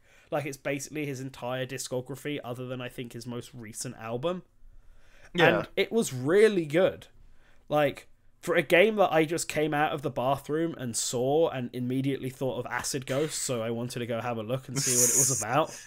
I had a lot You of thought it was fun like playing some this. weird bullshit thing Yeah. that was just thrown together. That just had Avicii's name But no, thrown on top of it. That is they announced it like a couple weeks ago. It's a fairly brand new thing, and like I remember, like I remember when they when I first saw like the trailer pop up for it, I was like, okay, because that's what you think when you Yeah, see like, that's oh, what I Dead thought Man when I gets saw video it. game. Like that's a bit, you know. Mhm. But then I was watching the trailer and they're like, yeah, no, he was like working on it with us, like all of his discography's there. The proceeds of the game goes to charity. Oh, that's cool. I didn't know that. Yeah, and I was like, oh shit, this sounds really neat, and it Yeah. also looks good. And it Like also I was plays actually like good. super interested in it. Yeah. Yeah, it plays really well. It's a really fun rhythm game. And I was just going through and listening to a bunch of Avicii songs that the ones of his I knew, and they get really hard. Like the first one I did, one of the early missions, I like completely smashed it, and I felt really confident. And then went into some of the others, and I didn't do like awfully, but I was like, oh my god, I've dropped my combo. I don't know what I'm doing. I had to take a few minutes to get back into the thing and then start again. But I had more fun playing this than other rhythm games like Guitar Hero or DJ Hero. Like, I don't think it's nearly as complicated as those games are, but it's flashy enough that it keeps your interest. The music's really good because it's all Avicii music, and it plays really well as well. And it's coming to all systems. It's coming to the Switch, it's coming to PS4, it's coming to Xbox and PC. So, like, it's on everything. Yeah. No, like it actually looks pretty aight. I might give it a go. I might give it a whirl. I think I will when it gets a release date. I like my rhythm games, and Yeah, same. It feels like one of those Japanese arcade rhythm games that usually have some sort of Moe girl and a fill of Toho songs, but instead it's Avicii. So there are only 2 more games left that I played, unless one that I've just completely forgotten about comes into my mind. But if that was the case, then that shows you the quality of it. The first Sure, one had is, a busy fucking weekend. I God know, damn. Windjammers 2, which I played for a little bit. Oh my god. Oh And- my god. Windjammers 2 is Windjammers. it's Yeah. it's Windjammers with better aesthetics. They added a jump button, and I don't understand why, because it feels incredibly cumbersome.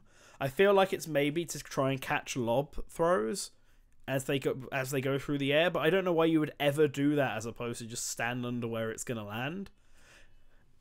So, Yeah. although I did notice that standing under them, I don't think it automatically gives you a super anymore, so maybe you have to jump into them to get a super now, which, if that's the case, just sounds like unnecessary, like, additions.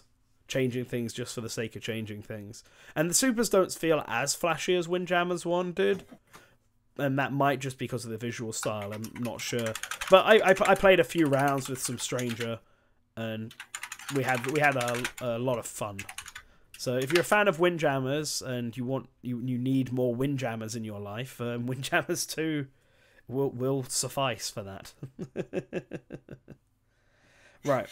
And now the last game I played was Luigi's Mansion 3, which was it was good. I enjoyed it. The thing I think about it that was the best was its visual style. Like, a lot of people have commented on this, but it really does feel like a Saturday morning cartoon. Mhm. In the way Luigi's expressive, the ghosts are expressive. There's a great scene where, like, Luigi is you have to use Luigi to enter a bunch of shops that are closed down to try and find the correct key, and the ghosts like jump out and try and scare him in a cutscene, but because he's not actually Luigi, he's just this goo blob. He's just doesn't move, doesn't react to anything, and the ghosts are like just start poking him and get really confused. And there's actually like the boss of that area is like a security guard. And his introduction scene is also really good. Like, he's just walking, he's this big, chubby ghost security guard who then hears a noise and gets super scared and smacks himself up against the wall. And he's like leaning around the side trying to find it. He prepares himself up. He rolls out like a guard does, puts his hands up in a gun shape sort of thing, and it's just a mouse. And he wipes the sweat from his ghost brow and goes into his office. Like, they really played this up, all these animations, and it feels like the most visually appealing Mario game that I've ever actually got to play. Which the as we mentioned earlier, like it broke Street Date recently. Yes, and it did. Yeah, the early like impressions of it are pretty good. Honestly, I think just a lot of people are both a little burnt by Dark Moon.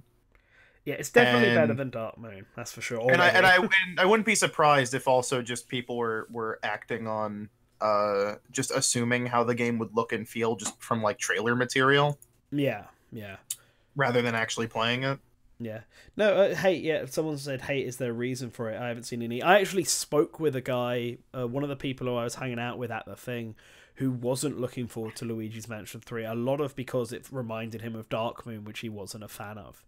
Yeah, and it's I think a part of it is also Dark Moon's progression system. Like, Dark Moon is obviously mission based, whereas opposed to the original Luigi's Mansion is a bit more like an overworld.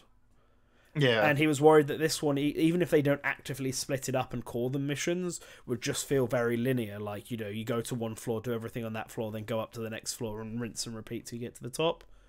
Although, to be fair, the original Luigi's Mansion is also like that.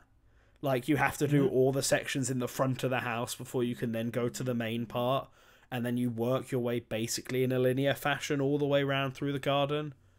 And it's only that one section where all the power goes out that you then have to backtrack all the way back to an earlier part of the game to enter somewhere new to turn it back on again. But yeah, this it's good, and it's better than the demo version I played originally, because the combat in that, when I originally played that demo, felt a bit janky. Like, I found it really awkward to fire the plunger at enemies and then suck them in and do the bashing attack, and I had a lot of problems with the bashing attack as well, and they seem to have fixed them all, which is good. I know the combat feels a lot more intuitive now, and this using the plunger to pull on stuff is pretty neat. There's a lot of secrets hidden around. I accidentally discovered a secret by using the plunger on a suitcase and then trying to fling the suitcase across the room, and Luigi span around and slammed it on the ground behind him, and that hit down a switch that just happened to be there. And like the switch went down and this table came up in the middle of the room and money just started flying out from everywhere. And I was like, holy shit. Got to collect all that now. You fucking did it. Yeah. But I'm impressed. I'm actually I wasn't going to get it just yet because I'm still playing Dragon Quest, and I want to start Ring Fit soon, hopefully. But I'm like 50-50 on whether I should just get it now and play that and Dragon Quest at the same time, because I know Dragon Quest is going to take me 5 billion years at this point. So it's Halloween. You should go. You should do it anyway. It is Halloween, but I probably wouldn't get to play it until Friday anyway. I don't know. Shh. Just do it anyway. But yeah, no. If you had any fears about Luigi's Mansion, I don't think you need to be worried. I think it's a very visually and audibly soundingly great game. That was a weird sentence, but presentation's very good. Gameplay is better than it was before. The way you progress doesn't seem like it's in the Dark Moon style, but you know, if that it's definitely leans more towards Dark Moon than it does to the original, but that's to be expected because it's the same developers as Dark Moon. So yeah, I would recommend Luigi's Mansion, and that does it, I suppose, for the all the games that I got to play during EGX. Like I said, I didn't get a chance to try Death Stranding or Predators. Super Monkey Ball wasn't available, and Nintendo. You didn't miss anything with Predator, I can tell you that much. I already talked about it last episode, and I did not like it. Yeah, okay. Which makes me very sad, but that's a shame. So be it, you know. Yeah. Yeah. Well, we still have about 30 minutes left, so we can talk about random news and stuff. We can talk about random news. Do we want? I know you're not. I know obviously it's not necessarily your cup of tea, but do we want to talk about these Smash rumors, seeing as it's brought up multiple times and you know? Sure, let's do it. Let's talk about Smash Brothers rumors. My favorite topic. Just give me 1 sec. The sun's because I'm obviously ahead of everyone. The sun's gone down, and now it's sitting here in the dark. So let me go turn the light on. While you mentally prepare yourself, Colin. I'm having flashbacks. I'm having some real. I love you 3000. It's like my favorite Good Morning Source Gaming moment. Did you we were talking about Joker last time, and I went on a big tangent about Marvel movies because, you know, I have a film degree, and I did a bit where I said, I love you 3000 uwu, get the fuck out of my house. and like the glorious boy who's actually been who's going to presumably timestamp all this stuff like he's been doing the last few episodes, which is Spilled Paints. By the way, thank you very much, because I was getting a little tired of that one guy that's like, where's the timestamps? It's like, who the fuck has the time for that's that? Why I started I'm putting glad images. You have the time for that. That's why I started putting images up on the screen. Yeah. So that they're like visual timestamps. Computer Robots ask, are you going to fall for the rumors just like the Grinch leak? We did not fall for the Grinch leak. Yeah, we didn't fall for the Grinch leak. We didn't fall for the Grinch leak at all. We were like very adamantly anti-Grinch leak. Yeah. In fact, I think we just didn't say anything about the Grinch leak until... I had a massive... we didn't make any videos about it, but I had a massive Twitter tirade pointing out all the flaws of the Grinch leak and why it's not why it was very clearly false. Yeah, we just didn't say anything, and then it was proved to be bullshit, and then we had my favorite episode of Good Morning Source Gaming. Because that's the one where I'm such an asshole on it, but like rightfully so. I had to very much take the high man position after the Grinch leak and control my "I told you so." But we talked about it's not even like an "I told you so" thing. It's just like people were acting so fucking vitriolic about it. Like there are still I remember there was a ton of people who thought when I was bullying these people on the internet that to put it in funny terms, there's oh my fucking god, there's people who thought I was just dogging on people who believe the Grinch leak, and that's not the case. If you fell for the Grinch leak, whatever, people fall for fake leaks all the fucking time, especially ones that are inherently had way less effort put into them. Mm-hmm. And yes, Artsy Omni was on that episode, but I was more going on about the people who were calling Game Explain Nintendo shills, and that they were being sent checks by fucking Nintendo to agree that it was fake, and just all these people who were if you don't believe it, you're just a fucking moron. And it's no, you don't get to get that fucking antsy about the Grinch leak. And then when you get smacked down, it's fucking hilarious. That's what made the Grinch leak being fake so good. Not that a bunch of people who fell for it were wrong. It's that a very specific group of people who fell for it, who were assholes about it, got ruined. Completely owned by everything. Yeah, and then it turned out Box Theory was right. So but all right, let's not bring up Grinch stuff. But yeah, let's not. Actually, you brought up Joker. I actually watched Joker the other day. A very brief before Smash talk, Joker talk. talk about our society that we live in now. I saw it. Guys, never do debates on Twitter. It's a toxic place, dude. I live for internet fights. So no, but I talked about Joker last week. I don't think there's anything I could say now that I didn't talk about last week. I'll just bring up my general thoughts on it. In that it's definitely not a movie I'd watch again. It's a very depressing movie for a lot of the time, and it definitely feels much longer than it needs to be. Like, the last, it can be split into 3 acts, and the last act is pretty good. I think how do you say his name? Jacqueline Phoenix, is that it? Joaquin Phoenix. Joaquin Phoenix. I think he's does a very good job as both the Joker and as Arthur. Like, he's definitely the best part of that film. But my God, like the whole, so many aspects of the second act, I feel just don't need to happen. Like, I feel like the romance subplot needed to really be there. I don't think him needing to go, or anything about Bruce Wayne, any scene Bruce Wayne is in didn't need to be in this movie. And felt like it was only there. That was the funniest part of the movie. That was the funniest part of the movie, is when he's doing the smile on Bruce Wayne. Yeah. I was dying.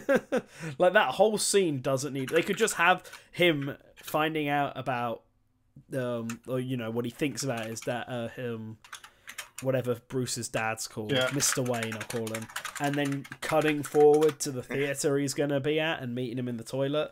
Like, that could have all just been like weaved in together, and the story wouldn't have lost anything. But they had to have this really weird scene with Bruce Wayne and the Joker. I was really hoping they weren't going there. I was really sitting there like, man, I really hope they don't be like, oh, and the Joker is actually a half-brother of Batman the whole time.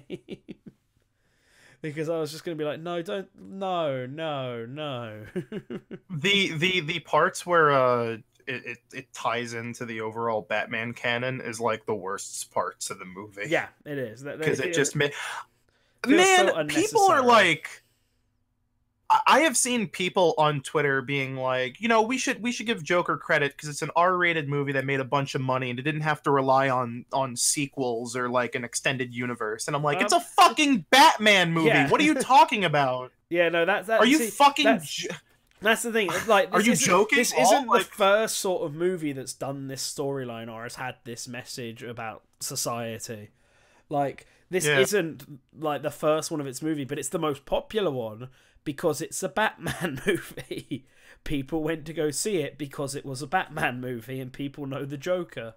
And then they get the message from it. So I think it's a clever idea to use the Joker, because this could have very easily been a independent movie. You just call him Happy, because that's the nickname his mum gives him throughout the thing anyway. And he's just a guy who then dresses up like a clown and causes a massive rebellion in the city streets of New York. He causes the middle act of the Dark Knight to happen. Yeah, pretty much. Like, there is really, like, it's just Joker so they can tie it into Batman so more people will go and watch it. It's the most 5 out of 10 movie I've seen this year. Yeah. Which I know a lot of people are going to be like, wow, that's really pretentious of you, Colin, but like, this is a good fucking year for movies. Like, all I'm saying is, like, if you think Joker's the best, like, you should probably go watch more movies. Cause, like, holy shit, let me tell you, like, dude, I cannot believe I see people on Twitter and they're like, people don't like Joker because it's not what they expect from you know, the average movie, or like, and it's too dark. And I'm like, fucking go watch Midsummer. Like, what are you talking about? Top 3 movies of the year so far: Jojo Rabbit, Midsummer. I didn't know Jojo Rabbit's even out. I just saw Jojo Rabbit like the other day. Cool. It was really good. I really liked it. And Once Upon a Time in Hollywood. There you go. I also really like The Farewell. Pretty much anything. Oh no, wait. Let me redo that. Holy shit. I'm so fucking wrong. No, the top 3 of this year is Once Upon a Time in Hollywood, Midsummer, and The Lighthouse. The Lighthouse was phenomenal. Holy shit. I haven't seen. Holy shit! I've seen Once Upon a Time in Hollywood. I've not seen The Lighthouse. I want to see Midsummer. I've heard good things about Midsummer's fantastic. The light, anything like I know it's so like prototypical film boy to say, but like A24 has been fucking knocking it out of the park this year. Uncut Gems is coming out. That looks great. El Camino was fine. Just looking through a bunch of. Oh, was One Cut of the Dead this year? Was it? I thought it was last year. I thought it was, but I just found a list of movies that was supposedly 2019, and One Cut of the Dead is on it. And I need to see Parasite. Like, it's out in theaters now, but I've heard nothing but good. I'm ready. Have you seen One Cut of the Dead, Colin? I have not. Now that I watched this yesterday. Yes, we did a Halloween night, and that is a good movie. But you do need to go into it completely blind. Like, someone asked me if I like anime, and I'll say this much. Yes, but I don't watch it. You like I just never get around to it. It's not like some weird like anime isn't Kino. It's just like I'm very I can literally only focus on like one thing at a time, and then I binge that one thing. I think he found his timestamp meme. There you go. Dude, like the last anime I watched is Dominion Tank Police. Because it's like 4 episodes long, and it's trashy. Oh my god. Hey, Nan, do you watch trashy late 80s, early 90s anime? Like hyper realistic, hyper sexualized, hyper violent anime? I haven't watched any on my own. Definitely, if you are under the age of 18, do not watch this, but Mad Bull 34 is one of my favorite fucking things ever. It is so so good. Mad Bull 34. MADBULL 34. Yeah. It is a New York. It is a sleazy New York cop drama anime. And holy shit, it is off the rails. Like it is gory. It is highly inappropriate. They drop slurs in it. Like it's a wild ride. Right. I love it so much. I absolutely adore it. It's one of the only animes I own on DVD. Like, wow. I like it that much. Also, Evangelion is Kino. Evangelion is Kino. Yeah. Everyone has seen Evangelion at this point. yeah, really. Joker was. Yeah, I agree with you. Actually, I'd give it a 6 out of 10. I do like that final act. I think everything from when he actually becomes the Joker onwards is pretty alright. Even the society speech and the dancing on the stairs part. But it's so slow. I get that the build-up is definitely a very realistic interpretation to show how someone could go from being, ordinary, I suppose, to being fucking Joker. I think have it go on about but yeah, I could go on for hours about how I think. Yeah, no, you already did that last week. So. Yeah, the things Joker has to say about like class and mental illness is very, very not well done. Now, have you seen the movie Society? No. We watched that last night. That is also a movie you should go into blind, and it was fucking weird. Have you seen 1989 horror movie called Society? Have you seen Takashi Miike's Dead or Alive? Is that wait, which one is that? I have seen it has nothing to do with the video game. Okay, so right, not that one. It is not to be confused with Dead Alive, the film by Peter Jackson. It's like a hyper violent, trashy Japanese film. Yeah, I think I've seen. I don't know if I've seen I've seen the posters for it. Another Japanese cop movie, right? Yeah. Yeah. Yeah. Let's talk about these dumbass Smash rumors. No, fuck it. Let's keep talking about movies. I just watched the Child's Play remake the other day. I haven't seen that. It's fine. We can move on. Ow. Fuck. What was that? Oh, it was sorry. I picked up something and it banged against my glass. Are you having a pint? No, it's just a glass of water. I had too many pints last night and the night before. I had to do something after watching Joker, so the pub it was. Okay. Yeah. All right. Let's talk about these Smash rumors before the chat eviscerates us. It just explodes. Yeah. Yeah. So I guess what the current rumors were like 4 characters, right? Geno, Crash Bandicoot, Ryu, Hayabusa, and Reimu are like the 4 that are going around. From like, I haven't been paying attention much to it because I don't think any of them are legit rumors. Personally, that's my standard. I think they might happen. I think Geno will probably is the happen rumor eventually. that all of these characters will be announced, no, or so that there's one of these characters so there's will be announced? So there's been multiple rumors. There was because both are pretty like think emoji. Yeah, so the first one. So let's just do this in the order that I can actually remember where the sources are. So the first one was Ryu Hayabusa, which I think someone named Brew mentioned, and someone named Brew mentioned it. Ryu, I think, and then it was mentioned by Sabi as being the next one, and Papagenos also said it's the next one.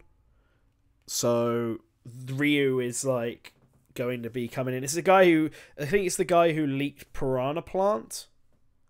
Like that's where it's come from. So the guy who leaked Piranha Plant, VR Plant. Back in the day, no, VR Plant is someone different. Yeah, not this VR was Plant. all the way back last year. That guy who did it early is saying that Ryu Hayabusa will be the 5th fighter character.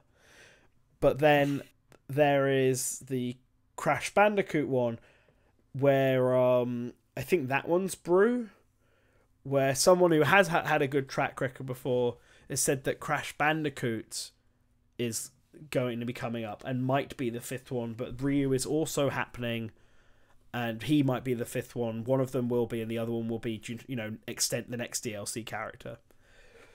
And then there's the Geno one, which is someone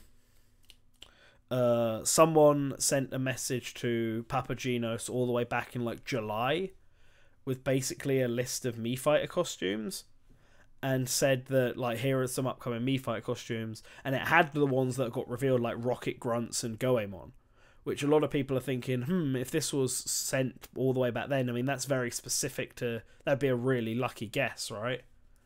To get them. And then it also had the Mega Man ones. And that guy also said Ryu Hayabusa, but he also had listed a bunch of Super Mario RPG Mii Fighter costumes that haven't come out, being Smithy, the main villain, and Mallow, the other partner. People are thinking, well, if Mallow and Smithy are getting Mii costumes, but not Geno... and Geno had a Mii costume before that we haven't seen anything of, then perhaps that means that Geno will be coming and those 2 Mii costumes will come with him. So that's why I think Geno's been hanging around. And then the Reimu one is, apparently there was like a music leak all the way back at the beginning of this year, where a bunch of people from the Dojin community, because like I was saying earlier today, Reimu, like Toho is just, we go out and we get a bunch of independent musicians or independent developers and all this and make games in all these different Dojin circles, and apparently they're very open about it, and supposedly they've been commissioned to make Toho remixes for Super Smash Brothers, and were claiming it as such online back at the beginning of this year. That one I feel like is complete nonsense, because I feel like A, they'd be under NDA, and B, I feel like Sakurai is more likely to take these songs and give them to professional musicians and not just fan ones, and do music that way, like, and then have Zun be the like guest musician like they did with Grant Kirkhope, because that's what Zun is. He's a musician.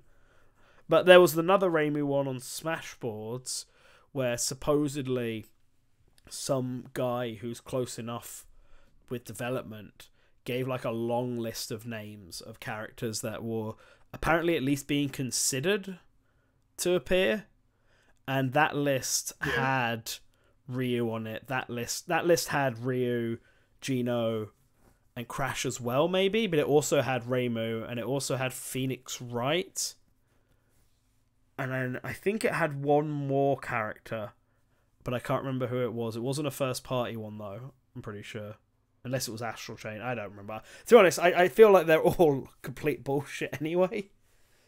Yeah. I don't know. It's getting very, very, I don't know, Smash Leaks, especially now that like the door has basically, Jesus. You need a fisherman's friend. But I don't know. I feel like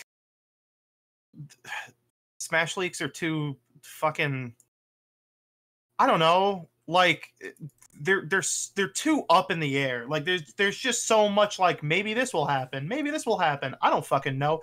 And it's like even when it's the same source being like, yeah, I think the next character will be like X or Y. It's like at that point that's not a leak. That's just like an educated guess. Yeah. Maybe. Like it's too broad in my opinion. I don't know.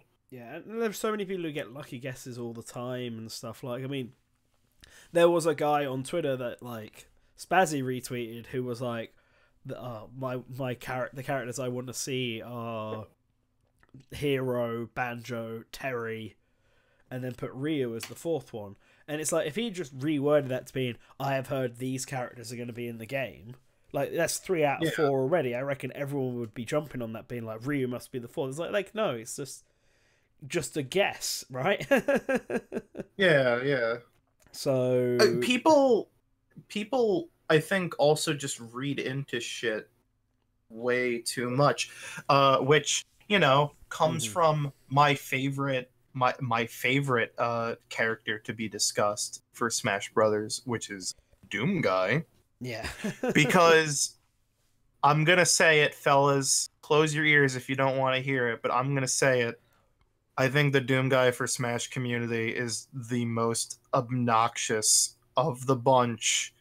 And all of the evidence that people have pointed me towards, that people scream at me about on when they comment on the Rate That Character that I made a year and a half ago, is dumb.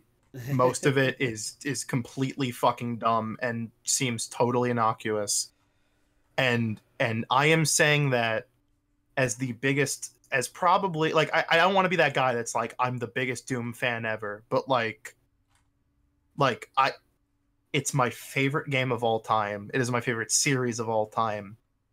I do think Doom Guy has a higher chance as a DLC character than I ever did as a base character at all. I still stand by that because I was right. But every time that Doom Guy and Smash conversation comes up, it is the most eye-rolling shit I have ever read. Yeah, I know I'm gonna rustle some jimmies, but it's true though. I still do not see. I still just I don't understand how people can see like Pete Hines going, yeah, we're going to be bringing more stuff to Nintendo Switch. And people read that as like, yeah, Doom Guy's in Smash. Like that shit makes no sense to me. Yeah. And it comes basically from the problem that I have with Smash rumors and leaks and discussion overall, which is that it's all fucking confirmation bias. It's people looking for shit to confirm what they want without actually basing it on anything. Smash evidence is like there has to be like 5 asterisks next to the word evidence. Like, come the fuck on. Yeah, unless you get something like very definitive like that Ken leak that happened, which even then you could also debate could have been potentially made up, very professional. Like it's not impossible. Text leaks are practically always wrong basically, unless they come Yeah. from someone who's really, really knows and usually come out like right before the announcement. But yeah, I mean, I want Doomguy only because he'd be interesting and cool. I fully admit there is like no evidence that Doomguy is coming. There is nothing behind it. People got the idea in their mind from a fake leak, and then our confirmation biasing their way to leading it there. But I think he would make sense even if there's no evidence. But whatever. Right? I think there is like I think there's like a term for it called like, it's called like table theory or something, where like the idea is that when you want to create an argument, like you start with a flat piece of wood, that's your argument, and then you have to make legs, and that's the evidence. Mm-hmm. But like people will start trying to find for anything to support argument. that table. Yeah. But like even if it's just completely fucking random mishmash things, it's a good metaphor. It is a good metaphor. Yeah, I mean, when I see people like I see when people are like, oh man, they announced they announced Doom 1, 2, 3, and 64 for Switch, and it's like, yeah, also PlayStation 4 and Xbox. Yeah, it came to everything. Yeah. I mean, I want it to either be Doomguy or Arl, and there's no evidence for why it would be either. But I want him. I want him anyway. But I guess the final two Smash things to talk about, and then no more Smash. Apparently, Vergebin said that Ryu isn't the 5th character. Cool, I guess. All right. The other one is apparently, this one's slightly more tangible, right? Apparently, the Smash Brothers YouTube channel updated itself either today or yesterday, which usually a sign that something might be coming up. Like potentially, we're almost at November, and they said Terry was going to be out in November, so it's possible he could be early November, right, and like release next week, not this upcoming week, but the week after. And they're now just uploading the video for it. So that's at least something that's more tangible than any other supposed leak about this game. We might get Terry within the next 2 weeks. Which is a 50-50 shot because November is only 4 weeks long. I am very curious when the when Nintendo's next Direct. Can we talk about movies? You missed it. We talked about movies for like 20 minutes. For way too long. Maybe he wants us to go back to movies.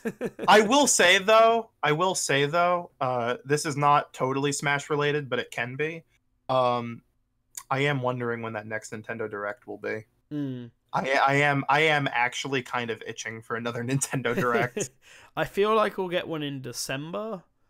Maybe. I feel because we got one mid-September. Usually we'll get one in either December or January. It tends to be. So yeah, usually. I mean, it's been January the last few years, except this year where it was February. But then they didn't have the inevitable spring Direct. They just kind of waited towards E3. Well, I feel like it's going to be this. I feel like it will be December this year. That's what my. Though I am also curious because like the VGAs are going to be in December, and last year, I mean, like every game they showed off was announced for Switch. Yeah. Like I think with the exception of like 5 total, and even then, like a couple of those have been announced for Switch later in the. Yeah, later on. Yeah, so I don't know, but I am kind of curious to see if they'll do like with so many third-party announcements, they might as well just keep pumping out direct minis every couple of months. But they just who knows? Do the regulars and the indie ones. I reckon we'll get an announcement at VGAs from Nintendo. That's probably when we'll hear who the 5th character is for Smash at VGAs. I think everyone's assuming that because of Joker, because of Joker, But like, I don't know. Like they could do anything. I mean, yeah, they could do anything. I think the reason I think there is because I don't think we'll get a Direct in November, but Terry's gonna be out there. I don't think they're gonna give us like the sort of same 3-month wait they did between Joker being revealed and then Banjo and the hero being revealed. Just because we know it has to come out before February.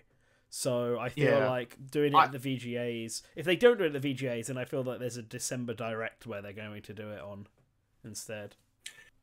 I think like I think they showed Joker off at the VGAs because it's just a big deal because Persona 5 is just like a big game of recent years, but also simply because that was the day before Smash came out.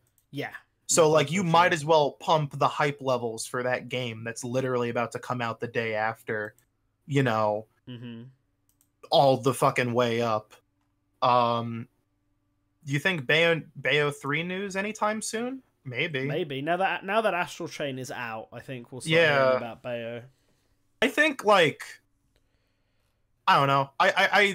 I know that's the big meme is like where's Bayo 3 and where's Shin Megami Tensei 5, but like historically like some of these companies have taken a while to get games out. I don't understand how fucking anyone can be like, man, I hope Shin Megami Tensei isn't dead because Atlus hasn't said anything. When the fuck has Atlus ever delivered something on time? Like that's an honest question. Never forget. What is it? Winter 2014? Yeah, like Jesus. Well, that's because people aren't used to what Atlus is like because they all jumped in during Persona 5. Yeah, there you go. They've never had to wait and understand the pain that everyone else understands. Yeah. I think on top of that, I think SMT5 is going to be announced in its own time. I don't think it'll be in a direct because that's what Atlus usually does. They usually announce things on their own clock. Yeah. They don't need a direct. They can just kind of drop a trailer on YouTube. I mean, that's what they did with SMT5 and just fucking go ham. Yeah, they'll do their own thing. They'll announce it when they want to announce it. Well, yeah, we'll see when that is. Right, before we start wrapping up, because we just hit the 2-hour mark, there was actually one game I played at EGX that I did completely forget about. Turns out. Oh my god! Which I only remembered now because I saw it on Twitter. I played Granblue Fantasy Versus, that fighting game based on the Granblue mobile game. It's a pretty good fighting game. Pretty good 2D fighting game. Considering they've never made one before, I'm impressed. Like quality, they've got all that glorious gacha money to pump into it and get good graphics and good sound. But I think there's a good reason that everyone's like super hyped about it in the fighting game community. It was fun to play. Definitely, some characters feel like they're more overpowered than others. Especially the ones with the shorter reach definitely feel like they're at a big disadvantage. But yep, just wanted to throw that out there as I just remembered it. God damn. But yeah, I think that does it. We talked all about the Get stuff I did at EGX as well as a few additional stuff at the end there. Actually, before we go, okay, I want to mention one thing, a quick thing, because this happened like I wanted this to be the big meme about last week's Good Morning Source Gaming that didn't happen, and I still want to mention it because I think it's really funny. I have mentioned before my disdain for a certain subreddit called r/Nintendo Switch. Oh yeah, I've heard about this subreddit. It is one of the worst subreddits ever. It is like every day it's like I go on it because people announce like the most random game announcements. Because that's what I like about the Switch is like the most, like some weird niche game getting an announcement, and someone will always post the news of it on Reddit like immediately, and it's like, all right, sure. But other than that, like it's always people asking really dumb questions that they could easily Google, or some guy spouting his like shitty opinion no one wants to hear. And so listen. So this Blizzard thing is something. It's quite something. I don't think there is anything we can say about the current Blizzard situation that hasn't been said by a million angry YouTubers before. Like it is like they're goofing. It's funny. The memes are quality. I haven't had this much fun since the fucking Pro Jared thing earlier this year.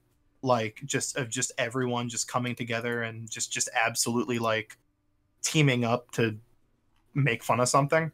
But the so Overwatch was announced for the Nintendo Switch, and it came out a couple weeks ago, and all of a sudden, out of nowhere, for seemingly no reason, Blizzard canceled a launch event at Nintendo New York, the New York City store that Nintendo has. Mm-hmm. And of course, everyone thought it was because of the Blizzard thing. Yeah. Because it probably is. Mm-hmm. Because they're getting clowned on so fucking hard right now that Yeah. I am pretty sure that they don't want to get clowned on in person. Yeah, like they were putting out warnings for BlizzCon and all sorts for people attending. Yeah, they're No vetting tolerance questions for the policy. Q&A. Yeah. Oh my god. So of course, you know, because it's a Nintendo Switch subreddit, people were posting the news that the Switch event had been canceled. Okay. And immediately people were like, LOL, this is fucking hilarious. Suddenly, Mm-hmm. without warning, all of these threads became locked, and the mods of our Nintendo Switch, without saying anything, put up a new rule that said no politics and nothing. Like they didn't clarify or anything. They just said no politics, and people lost their fucking minds. Because of course they would. Yeah. And all the while the mods were acting like total dipshits. They were saying all this, like, you know, all the talk about the Blizzard stuff was off topic, even though it very much so wasn't. One guy argued that because Hearthstone wasn't coming to Switch, like the initial inciting incident is off topic, even though it totally has fucking everything to do with why they canceled an Overwatch Switch event. Yeah. And it caused a real shitstorm, and it blew up in their faces, and it is the memes were good too, and the only reason why I bring this up is because I tweeted about it, and one of the moderators started coming after me and was like, hey, like, why are you poking fun at my coworker? And I was like, how is this supposed to change my opinion on what is probably a very stupid move to do? And it got a couple people heated, and it's very funny. But yeah, that subreddit is awful, and like that was just one of the funniest fucking things to happen in a long time. And they had to the only thing that has happened since is they've removed the rule, but they haven't like apologized or like owned up to what they were doing being stupid or anything. They're just like we're listening to feedback right now. And everyone's like, what are you fucking talking about? And it's such a nothing thing. It's so it's such like it's a dumb internet fight thing, but I don't know. I just found it so amusing that like the mods were taking such offense to people pointing out what probably is the dumbest thing they could have possibly done to handle that situation. And I think they stopped banning Overwatch threads. They just kind of turned a blind eye. I think my favorite response though was one guy saying you should have, this subreddit should have mods like the r/Xbox One page, and they linked to a comment where a guy just linked to a random like, oh yeah, people are turning Mei into like a pro Hong Kong figure. Okay. And one of the mods replied to it saying, Mei is a character from Overwatch. Overwatch is a game on Xbox One. I don't see a problem here. And it was like, holy shit. Wow. That's pretty good, yeah. Oh, man. Jeez. Yeah. Well, and apparently the Overwatch port is bad. Who knows? We didn't cover it. Yeah. We dodged the bullet. We didn't. Yeah. It does seem like many people covered it. I mean, Nintendo Yeah. didn't even tweet out about it when it came out. So. Oh, man. No, the Reddit mods would ban certain stuff. I don't know what you mean there, computer robots. Would you guys sit there and take it on what you know the Reddit mods would ban certain stuff on the website? I mean, Reddit mods, like, they do it for free. They just. I mean, the Reddit mod community is an interesting one for sure. I have some insights, but I would be like for free. But there are some things with certain subreddits where it's not free, and yeah, it's. I mean, it's entirely. It should be free always, but sometimes companies also like to have that incentive. It's one of those things where, like, I've been mod on Discords, and I'm the fucking admin. You know, I'm an admin on the Source Gaming Discord, and like we have to enforce a lot of stuff too. You know, like, and it seems dumb a lot of the time, and it seems arbitrary, and like I do feel kind of bad when I have to, like, you know, ding someone for, you know, just bants or something, but like it you know, you do have to listen to the community. Like, that is just generally, like, I the way they handled it by just creating a new rule out of nowhere and just trying to just stop any and all conversation of something that was perfectly on topic and perfectly had everything to do with what the fuck they were talking about, and, you know, something relating to the Switch. Like, that's bad. Like, that's just, like, outright poor management there. And the fact that they have just acted, these mods have acted so weirdly, like purposefully obtuse, like, it's just the internet being toxic as usual, even though this could have been very easily avoided by just not doing something they didn't have to do. Is you know, that's the problem. Agreed. Yeah. But all right, let's wrap this up because I want to go start making myself some dinner. So yeah, I want to get away and play Call of Duty anymore. But all right, thank you everyone for coming in and listening to me ramble on about all the upcoming games. I hope that I've made you aware of some of the smaller titles or made you more interested in some of the bigger titles. And thank you, Colin, for sitting there and being my earpiece and listening to problem. me. As always, if you want to support us, if you're not subscribed already, do subscribe. The stream is going to stay up, so share it with people who didn't have the time to make it today live, and so they can hear our thoughts. And if you want to be that extra bit of help, you can become a Patreon supporter by following the link down below, just like our good friend Gogeta did just a moment ago earlier today. Hell yeah. Go and follow in his wake and become a Patreon supporter as well. As always, stay up to date with all we're doing here on YouTube and on the website, source-gaming.com. We've got some interesting translations coming out soon, and we've got some good videos coming out soon, in particular that Astral Chain one, which will be out very, very soon. So just keep your eyes peeled on your subscription box over today and the next few days and see when it arrives. And yeah, hit that like. Have a good Sunday. Have a good lunch, I guess, for a lot of you guys in the West, in America right now. And remember to return to the source. Hell yeah. See ya.